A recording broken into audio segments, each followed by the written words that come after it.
नमस्कार, मेरा नाम ज्ञानेश्वर है और आपने देखना शुरू किया है लाइव सिटीज का विशेष कार्यक्रम लॉ रूम। और हमारे साथ चर्चा के लिए हैं पटना हाईकोर्ट के जाने माने अधिवक्ता देव प्रकाश सिंह साहब। आज हम लोग बेटियों की बात करेंगे, बहनों की बात करेंगे कि उन्हें मायके से मिलने वाली संपत्ति, मायके में उनका हिस्सा। देखिए, सुप्रीम कोर्ट ने अभी 15 मई को एक बड़ा फैसला सुनाया है और इस फैसले के बाद बेटियों का, बहनों का हक ज्यादा बढ़ गया है।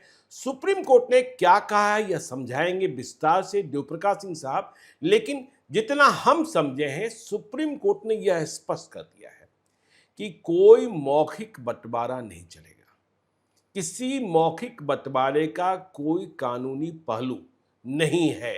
और यदि बहनों की जानकारी के बिना आपने कोई बंटवारा कर लिया है, बहनों की जानकारी के बिना यदि आपने मौखिक बंटवारे के कागज पर हस्ताक्षर बना दिया है, या फिर यूं कहें कि आपके पास 2004 के पहले का कोई रजिस्टर्ड बंटवारा नहीं है, तब आपको आज या फिर कल जब कभी बहन और बेटी, फुआ आपसे संपत्ति में हिस्सा मांगेगी, आपको देना ही देना होगा। अब कोई समय सीमा नहीं रह गई है, इसलिए 15 मई का यह फैसला सुप्रीम कोर्ट का बड़ा ही महत्वपूर्ण है। विस्तार से समझाएंगे देवप्रकाश सिंह साहब कि पहले क्या प्रावधान था आजादी के पहले, फिर नेहरू ने क्या बदलाव किया, फिर मनमोहन सिंह ने क्या बदलाव किया, और अब सुप्रीम कोर्ट के फैसले के बाद क्या बदल जाने वाला है। देवप्रकाश सिंह जी। जी धन्यवाद। पहले आपको बता दें कि बेटियों का जी और बहनों का जो स्थिति पहले थी वो बहुत अच्छी कानूनी स्थिति नहीं थी। चाहे वो भले मनुस्मृति के लोग अभी शिकायत करते हैं, कुछ एक बातें देखने से तो लगता भी है ऐसा कि उनको सेकंड क्लास सिटीजन बना के रखा गया था। बिल्कुल। मिताक्षरा कानून एक था। मिताक्षरा कानून में कहा गया था कि घर की पैतृक संपत्ति में पुत्री का कोई हिस्सा नहीं होगा। जी। बदले में ये था कि जब आएगी तो महाजन कहलाएगी, उसको दान मिलेगा, उसको उपहार मिलेगा, या जो दामाद आएंगे या फूफा, जिनको अभी हम लोग कहते हैं फूफा बनने, फूफा लोगों को सम्मान मिलेगा, ये सब चीज़ था। लेकिन यह साथ में था कि बेटियों को पैतृक संपत्ति में कोई हिस्सा नहीं मिलेगा। जी। 1956 में कानून बना जी, हिंदू सक्सेशन एक्ट, मतलब आज़ादी के बाद। आज़ादी के बाद, हाँ, जब संविधान आपका आ गया उसके बाद। उसके पहले 1935 था। तो 56 में जो कानून बना उसमें यह कह दिया गया कि बेटियों को पिता के हिस्सा में, अगर मान लीजिए किसी प्रॉपर्टी में, घर में 3 पुत्र है और पिता हैं और प्रॉपर्टी का 4 हिस्सा लगा, तो जो चौथे पत्नी भी तो होंगी। नहीं, पिता अगर हस्बैंड है तो पति हिस्सा नहीं लगेगा। अच्छा, ठीक है। एक यूनिट माना जाता है। तो जो पिता का जो हिस्सा है, उस पिता के हिस्सा में फिर वो 4 हिस्सा होगा। पिता के हिस्से में फिर 4 हिस्सा होगा। उस 4 हिस्से में एक हिस्सा बहन को मिलेगा। बहन को भी मिलेगा। यदि एक बहन है तो। एक बहन है तो जैसा हो उसी। और यदि 2 बहन है तो 5 हिस्सा होगा। 5 हिस्सा होगा, या 2 भाई 2 बहन है तो 4 हिस्सा फिर जी होगा। तो ये 1956 में हुआ। 1956 में हुआ। जी। अब ये भी लोग नहीं दे रहे थे। अब देखिएगा 56 के बाद कितनी बहनों को हिस्सा मिला, नहीं के बराबर मिला। पिता के, उसमें साथ में यह भी है कि पिता की जो खरीदी हुई अर्जित प्रॉपर्टी है, स्व अर्जित प्रॉपर्टी है, जो आपको 80 के बाद से शुरू हो गया, लोगों ने घर मकान, पिता लोग अपने पत्नी खरीदना शुरू किए। तो जो पिता की स्व अर्जित प्रॉपर्टी है, प्रोविडेंट फंड है, या जो धन है, जो LIC है, बैंक बैलेंस है, जो भी है, उसमें बेटियों को हिस्सा मिलेगा। ये 1956 में ही, 56 में ही आ गया। जी। 2005 में 9 सितंबर 2005 जी जी, मनमोहन सिंह की सरकार, उसका जो सेक्शन 6 था, हिंदू सेक्शन एक्ट 1956 का, उसमें एक संशोधन लाया गया। और संशोधन में यह कहा गया कि बेटियों को जो हिस्सा होगा वो बेटों के बराबर होगा। जो पुत्र पुत्री को समान कर दिया गया, पुत्री को पार्सनर हो गई, मत हिस्सेदार हो गई। 10 पिता 10 पुत्री, 10 पिता 10 पुत्री बराबर, दोनों को इक्वल फुटिंग पर ला दिया। अब कोई अंतर नहीं है। अब जैसे था कि पहले था कि बेटा हिस्सा बंटवारा पार्टीशन कर सकता है, बेटी ठीक है हिस्सा है लेकिन पार्टीशन नहीं कर सकती। 1956 वाले कानून में हिस्सा पार्टीशन सूट नहीं कर सकती थी। अब हो गया कि नहीं, वो पार्टीशन भी कर सकती है, उसका हिस्सेदार है तो पार्टीशन सूट फाइल कर सकती है। पार्टीशन सूट फाइल कर वो सकती है। पार्टनर हिस्सेदार है, जी। वो हिस्सेदार हो गई। पिता के रहते हुए, पिता के जाने के बाद? पिता के जाने के बाद। पिता के जाने के बाद। पिता के रहते तो पिता की ही प्रॉपर्टी होगी। जी बिल्कुल। अगर बाबा की प्रॉपर्टी है तो कर सकती है। बाबा की प्रॉपर्टी में कर सकती है। जी। उसमें एक लिमिटेशन लगा दिया गया कि 20 दिसंबर 2004 जी कि जो भी पुत्री पैदा ली हैं, जो भी महिला लड़की पैदा ली हैं 9 सितंबर 2005 को उनका तो बर्थ राइट हो गया, जन्मसिद्ध अधिकार हो गया जी, कि उनको हिस्सा मिलेगा। हाँ, लेकिन साथ में यह कह दिया गया कि 20 दिसंबर 2004 के पहले जिन लोगों का बंटवारा हो गया, चाहे जैसा भी बंटवारा हो गया, हम उनको चूंकि सेटल पोजीशन ऑफ प्रॉपर्टी है तो उसको हम अननेसेसरली जाकर के हम इंटरवेन करके अनसेटल नहीं करना चाहेंगे। ये विनीता शर्मा वाले जजमेंट में शुरू में कह दिया। बंटवारे का स्वरूप क्या, रजिस्टर, टाइटल क्या? अब उसमें जो विनीता शर्मा वाला जजमेंट जो वर्सेस राकेश शर्मा जजमेंट था 2020 का, वो दिसंबर का ही जजमेंट है, 20 दिसंबर का, उसमें कह दिया गया कि आपको जो है सो जो बेटियां हैं अगर उनके बंटवारा में अब लोग क्या करते हैं, मौखिक बंटवारा दे देते हैं। कोरल बंटवारा हुआ, पंचायत से बंटवारा हुआ, 5 आदमी रख के, जो अधिकतर बंटवारा है भी बिल्कुल। हम लोग जो बिहार में जो केसेज आता है, सरपंच बैठ गए 5 है कि मौखिक बंटवारा घर में कोई आदमी रख करके आंख लगा के बंटवारा कर लिया। तो कोर्ट ने, सुप्रीम कोर्ट ने कह दिया कि हम इसको नहीं मानेंगे, मौखिक बंटवारा को नहीं मानेंगे, कोई लीगल वैल्यू नहीं है, कोई इसका कानूनी वजूद नहीं है जब तक ये रजिस्टर्ड बंटवारा नहीं, जब तक ये रजिस्टर्ड बंटवारा नहीं या कोई पब्लिक डॉक्यूमेंट का फॉर्म नहीं ले लिया है। अभी तो नीतीश कुमार जी ने बिहार में कानून बनाया था कि 100 रुपये में बंटवारा रजिस्ट्रेशन करवा ली, बिल्कुल, कई परिसों में तो ये हो गया जी। उसमें यह भी कह दिया कि अगर कोई केस पार्टीशन का चल रहा है, चाहे भाई भाई के बीच में ही क्यों नहीं चल रहा है, ये ध्यान रखिए, भाई भाई पर बहुत ज्यादा पार्टीशन चल रहा है। अगर दो भाइयों के बीच में 4 भाई पार्टीशन सूट चल रहा है, होता क्या है, कोई भाई बाहर नौकरी कर रहा है, विदेश में है, तो लोग 3 भाई जो यहाँ रहा अपने में बांट लेता है, उसे छोड़ देता है जी।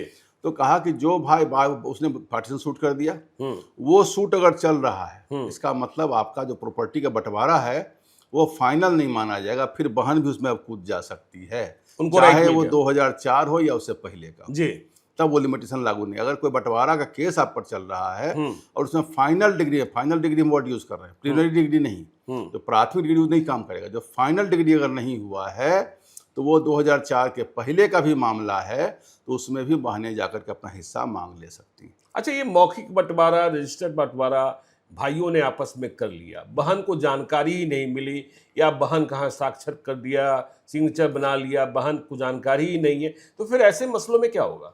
यही तो मैक्सिमम केस है जी। लोग क्या, जब जो 2005 जब कानून सितंबर में आया जी, तो लोगों ने बैक डेट से मौखिक बंटवारा का कागज बना लिया, बहन को पता ही नहीं चला, और बहन को बताया ही नहीं। बहुत जगह तो यह भी है कि बहन को मृत दिखा दिया। अच्छा, बहन को मृत दिखा दिया। बहुत जगह कहा कि बहन हमको है ही नहीं, एक बना दिया एफिडेविट। अच्छा, बहन है ही बहन नहीं, हमको नहीं है, बहन हमारे पास, हम लोग 2 भाई हैं, 3 भाई हैं, ऐसा बना दिया। अच्छा, तो बहन को नॉन एंटिटी बना दिया, तो ये गलत है। आप बना, आपके लिखने से बहन नहीं होगी, 100 बात नहीं होगी। तो उसने कहा कि बहन हमको है ही नहीं, या उसमें क्या किया, 3 भाई तीनों आपस में साइन कर लिया, कोई गवाह साइन कर लिया, बहन को पार्टी भी नहीं बनाया। अगर आप बंटवारा कोई करते हैं, रजिस्टर्ड बंटवारा बाद में 2005 के बाद ही कर ले रहे हैं, और बहन से उसमें साक्षी में साइन करा लीजिए, बहन लिख देगी कि भाई हमको हिस्सा नहीं चाहिए। अगर उसमें विटनेस में साइन कर दे रही है तो आपका कुछ मजबूत आधार हो जाता है। कल जाकर बहन कह दे कि मुझसे जबरदस्ती करा लिया तो फिर से मुकदमा शुरू हो जाएगा। हाँ, चलेगा, लेकिन थोड़ा मुश्किल होगा उसके बाद, थोड़ा मुश्किल होगा, क्योंकि बंटवारा तो रजिस्टर्ड बंटवारा तो होगा रजिस्ट्रार के सामने, रजिस्ट्रार तो वहाँ जबरदस्ती कैसे हो जाएगा, एफिडेविट वाला काम नहीं चलेगा। नहीं, एफिडेविट काम नहीं चलेगा। हाँ। तो एक रिलिंक्विशमेंट डीड भी होता है, वो भी बना के दे सकते हैं, लेकिन उसमें भी अलग तमाशा फिर करने लगता है वो, क्या नाम है, रजिस्ट्रार की भाई तो गिफ्ट हो गया इतना प्रॉपर्टी आपको, जो तो उसका स्टाम्प दे दीजिए। खैर, उस पर तो सरकार कुछ अपना नियम कानून बनाएगी, कुछ सुधार हो जाएगा, क्योंकि अगर इस ढंग से होगा तो बिहार में सारी प्रॉपर्टी अनसेटल हो जाएगी जी। तो ये बात है। अब उसमें कहा कि 2004 20 दिसंबर के पहले अगर बंटवारा रजिस्टर्ड है या फाइनल डिग्री है तो हम मान लेंगे कि चलो भाई उसको सेटल पोजीशन, लेकिन अगर फाइनल डिग्री नहीं है जी तो हम नहीं मानेंगे। अब जो ये केस जो 15 मई 2026 15 मई को जो केस है, वो केस यह है कि बहनों ने कहा कि ठीक है, 2005 में कहा कि हिस्सा बराबर का है, लेकिन 1956 के सेक्शन 8 में यह लिखा हुआ है कि हम फर्स्ट क्लास हेयर्स हम भी हैं, जी। जो उत्तराधिकारी हैं, हम भी प्रथम श्रेणी के उत्तराधिकारी हैं, उसमें बनाया हुआ प्रथम श्रेणी और किताब में लिखा हुआ है। जो प्रथम श्रेणी के उत्तराधिकारी हैं उसमें बेटा और बेटी दोनों का नाम है। तो ये विवाद उठा क्यों जिसमें ये 15 मई का फैसला आया, इसे भी थोड़ा विस्तार से समझा दें ताकि लोग। इसमें विवाद यह उठा ये कि कहाँ का मुकदमा है और ये फिर कैसे? कर्नाटक का मुकदमा है। जी। कोई सिनप्पा साहब हैं, 1985 में उनका देहांत हो गया। 1985 में पिताजी का देहांत हो गया। देहांत हो गया। हाँ। और देहांत के बाद जो 6 मार्च को देहांत हुआ और उनके जो पुत्र थे वो सब मिला के आपस में 6 सितंबर को आपस में बंटवारा कर लिए। अच्छा। बटवारा कर लिए बगैर बहनों की जानकारी दिए हुए। बाद में जब बहनों ने कुछ हंगामा किया तो बहनों की ये कहते हैं कि 25/10/1988 को 3 साल के बाद हमने बदले में कुछ पेमेंट उनको दिया। अच्छा। उसका कोई रिकॉर्ड मतलब नहीं। संपत्ति छोड़ दो, नकदी कुछ ले लो। हाँ ले लो। लेकिन अब बहनों ने 2007 में आके पार्टीशन सूट कर दिया। अच्छा। अब यहाँ एक बात आपको हम जरूरी बता देते हैं, पार्टीशन सूट फाइल करने का कोई लिमिटेशन नहीं है, कभी भी कर सकते, कभी भी हम कर दे सकते हैं। कोई किसी की बहन फुआ है, बात कोई लिमिटेशन है ही नहीं। अच्छा। वो जो बताए दो ही बात, अगर आपका फाइनल डिग्री पार्टीशन सूट का है तो या रजिस्टर्ड पार्टीशन है तो, उसके अलावा अगर कोई पब्लिक डॉक्यूमेंट हमारा कोई बेच दिया, कर दिया, कहीं हो गया, सोशल पर्सन हो गया तो पिता की मृत्यु के 25 साल हो गए, 20 साल हो गए, बहन की इच्छा आज हो गई, फूफा की इच्छा आज हो गई, तो आज भी क्लेम करने के लिए पार्टीशन में मांग ले सकते हैं। हाँ। लेकिन अगर बीच में और कोई ट्रांजेक्शन अगर हो गया है आपस में, कोई ट्रांजेक्शन हो गया या डिग्री में आपका सबका रजिस्ट्रेशन हो चुका है, 2-3 जनरेशन निकल चुका है, तब हो सकता है दिक्कत हो, तब कोर्ट कह देगा कि रेसिड्यूटी काटा मैटर है, सेटल कंडीशन, हम नहीं जाएंगे उसके पीछे। लेकिन या अगर पार्टीशन सूट कहीं चल रहा है या 2018 जैसे है 1985 का मामला है, तो 85 तो 2005 के लगभग 20 साल पहले का मसला है। तो उसमें इन्होंने कहा कि ठीक है 2005 से बराबर का हिस्सा हुआ। वो कर्नाटक में कानून है, 1990 में बना था कानून कि लड़कियां या तो 1990 के अमेंडमेंट से पहले अगर उनकी शादी हो गई जी तो उनको पिता के प्रॉपर्टी में हिस्सा नहीं मिलेगा। 1990 के पहले में या बंटवारा हो गया फाइनल तो नहीं होगा। तो वो शादी वाला कानून 1990 में था। इन बहनों की शादी 90 में हो गई थी जी। लेकिन वो जो सेक्शन 8 है जो कहता है कि पिता के प्रॉपर्टी में हिस्सा में हो उनका हिस्सा होगा, तो वो हिस्सा तो रहेगा। बिल्कुल। उस हिस्सा को उन्होंने मांगा कि उनको 1956 वाले 4 भाई थे, 3 बहन थे और 1 माँ थी, तो 8 हिस्सा हुआ। उन लोगों ने कहा 1/8 हिस्सा हमको चाहिए। अच्छा। बहनों ने केस कर दिया, तीनों ने। जब केस कर दिया उन्होंने, तो केस करने के बाद वो हाईकोर्ट गया, यहाँ गया, होते जाते रहा, लेकिन कहा कि हाईकोर्ट ने कभी कहा कि नहीं आपका तो हो गया, कब्जे का मामला है, वो नहीं होगा। लिमिटेशन जो सेक्शन 65 का है कि 20 दिसंबर 2004 का है, उसके बाद पीछे हम नहीं जाएंगे। इन लोगों का पार्टीशन हो गया। इन लोगों ने क्या किया था, 85 में मौखिक बंटवारा किया और 2000 में एक रजिस्टर्ड बंटवारा कर लिया। अच्छा। और उसमें बहनों को विटनेस भी नहीं बनाया। अच्छा। तो कोर्ट ने कहा कि तो आप फ्रॉडलेंट वाला काम किए। जब 85 में बंटवारा किए, बहनों को कुछ पैसा, तो बहन को उसमें पार्टी क्यों नहीं बनाया? बहन पार्टी बना के करते, उसको सब साइन करवाते जी। इसको हम फ्रॉडलेंट, इसको पक्का बंटवारा हम नहीं मानेंगे। अब चूंकि बहनों ने केस कर दिया, पार्टीशन सूट 2007 में किया है, हाईकोर्ट ने कहा कि अब नहीं चलेगा। सुप्रीम कोर्ट ने कहा कि वो केस चलेगा। अब हम ये डिसाइड नहीं कर रहे हैं कि 1/8वां हिस्सा होगा कि पूरे हिस्सा होगा, ये डिसाइड करे ट्रायल कोर्ट। अच्छा। बट उस पार्टीशन सूट को हम जिंदा कर दे रहे हैं। पार्टीशन सूट को जिंदा कर दे रहे हैं। उसको फिर से इन्होंने कोर्ट के ऑर्डर से जिंदा कर दिया। अब कोर्ट डिसाइड करेगा अब 2005 के हिस्सा देगी कि पीछे वाला हिस्सा देगी। लेकिन अब वो तो 1/8 मांग रही है जी। 1/8 1/8 में बराबर हिस्सा मांग रही है। बिल्कुल। तो ये मसला थोड़ा सा ये हो गया, लेकिन कोर्ट का आदेश बहनों के बेटियों के फेवर में गया है, उनके पक्ष में गया है और उनके पक्ष में यह कहा गया कि उनको हिस्सा मिलेगा। इन बातों में 2-3 बात हम बताते हैं कि बेटी बहनों के हिस्सा के साथ अब छेड़खानी न करें, उनको दे दें। और जो मौखिक बंटवारा 2005 के पहले जो लोग एक फर्जी बंटवारा कर ले रहे हैं वो नहीं चलेगा। रजिस्टर्ड बंटवारा अगर हो गया हो तो बहनों को उसमें विटनेस बनवा दें। बैक में अगर कर लेंगे तो उसमें भी दिक्कत होगी। और अगर उनका कोई बहन के साथ रजिस्टर्ड बंटवारा, हाँ जी।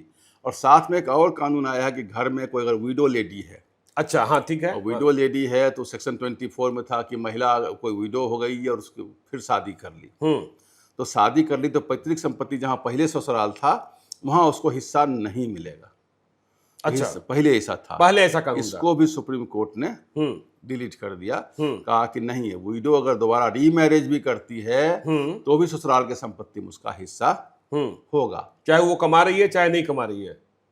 मैरिज से मतलब है कि रीमैरिज में था कि जैसे पेंशन जी, होता है ना, जी। कि जो जो जिनको पेंशन पति का मिलता है, अगर रीमैरिज करते हैं तो पेंशन रुक जाता है। उसी ढंग से था कि प्रॉपर्टी में अगर रीमैरिज करती हैं तो ससुराल की संपत्ति में उनको हिस्सा नहीं मिलेगा, अगर पहले से नहीं मिला है तो।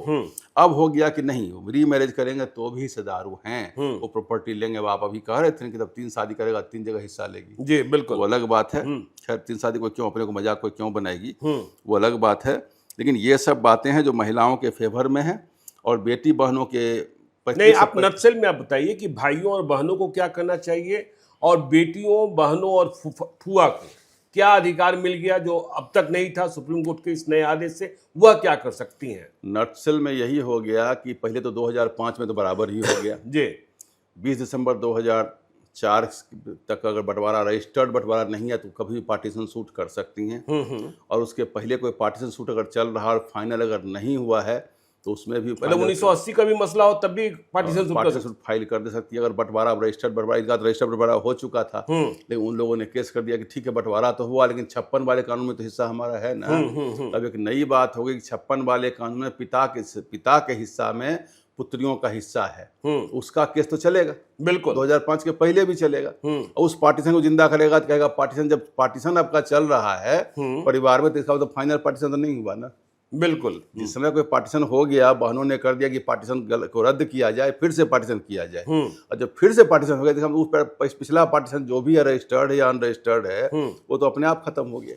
मतलब बहन, बेटी और भाइयों को अब इग्नोर न करें, पिता, भाई और जी बिल्कुल। अब उनको संपत्ति में हिस्सा देना ही पड़ेगा। ये मान लीजिए कि जैसे पुत्र हैं वैसे पुत्री हैं, बराबर। जब सरकार ने बराबर कर दिया तो आपको भी बराबर करना। और आगे चलकर संपत्ति में विवाद न हो इसलिए क्या कर लेना चाहिए बेटों को, भाइयों को?